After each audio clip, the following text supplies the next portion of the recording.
Assalamualaikum warahmatullahi wabarakatuh.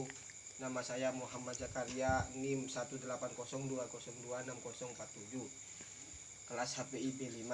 Di sini saya dalam kesempatan kali ini kita akan membuat video untuk sebagai tugas usul fikih Mokorin, yang mana dalam pembahasan ini kita akan membahas tentang madhab-madhab aliran madhab usul fikih atau sebagainya atau semacam itu. Nah, di kesempatan kali ini kita akan membahas tentang aliran usul fikih dari madhab Syafi'i. Aliran ini disebut dengan aliran Syafi'iyah atau biasa disebut dengan aliran mutakalimin, karena Imam Syafi'i adalah tokoh pertama yang menyusun usul fikih dengan menggunakan sistem ini.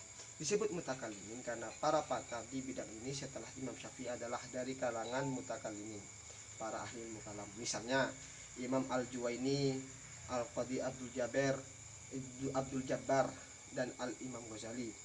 Metode ini juga disebut dengan metode deduktif karena menetapkan teori-teori umum atas dasar logika dengan tanpa memperhatikan apakah ia bertentangan dengan hukum furu, hukum fikih pada kasus-kasus atau tidak.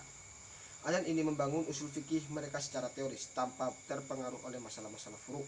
Dalam membangun teori, aliran ini menetapkan kaidah-kaidah dengan alasan yang kuat, baik dari nakli, Al-Quran dan atau sunnah, maupun dari akli akal pikiran tanpa dipengaruhi oleh masalah-masalah furu dari berbagai mazhab, sehingga teori tersebut ada kalanya sesuai dengan furu dan ada kalanya tidak.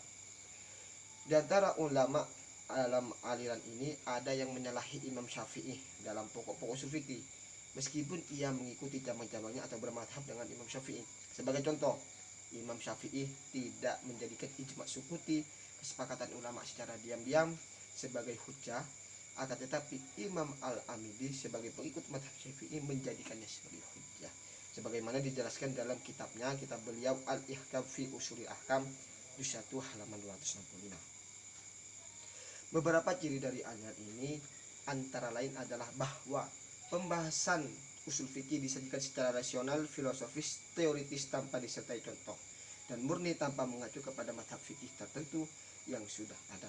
Kaidah-kaidah usul fikih mereka rumuskan tanpa peduli apakah mendukung madhab fikih yang mereka anut atau justru berbeda, bahkan bertujuan untuk dijadikan timbangan sebagai kebenaran madhab fikih yang sudah terbentuk. Ciri utama aliran kalam adalah, ini sebagai penjelasan lagi, kajian hukumnya itu lebih banyak diorientasikan pada ayat-ayat Al-Quran dan sunnah Nabi sebagai implikasi dari dasar pemikiran bahwa syar'i hanyalah Allah dan Rasulnya.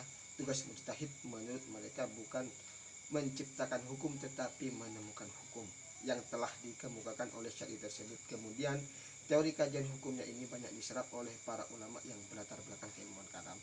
Ilmuwan kalam sendiri di sini lebih dikenal di dalam masyarakat itu sebagai ilmu tauhid atau ilmu tentang menyifati sifat-sifatnya Allah.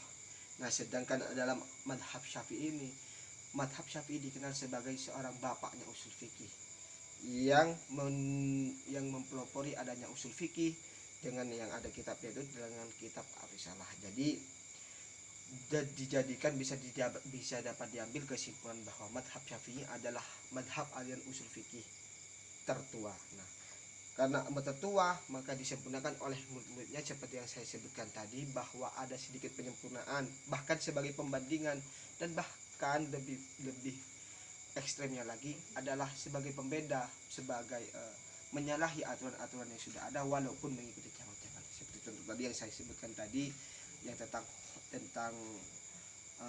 ijma' sukuti, yaitu kesepakatan secara diam-diam. Nah, beginilah dari kami penyampaian dari saya Muhammad Zakaria untuk pelajaran mata kuliah usul fikih Mokorin ini.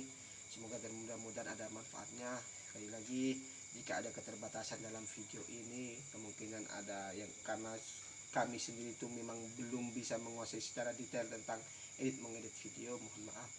Lebihnya mohon maaf. Wassalamualaikum warahmatullahi wabarakatuh. Assalamualaikum.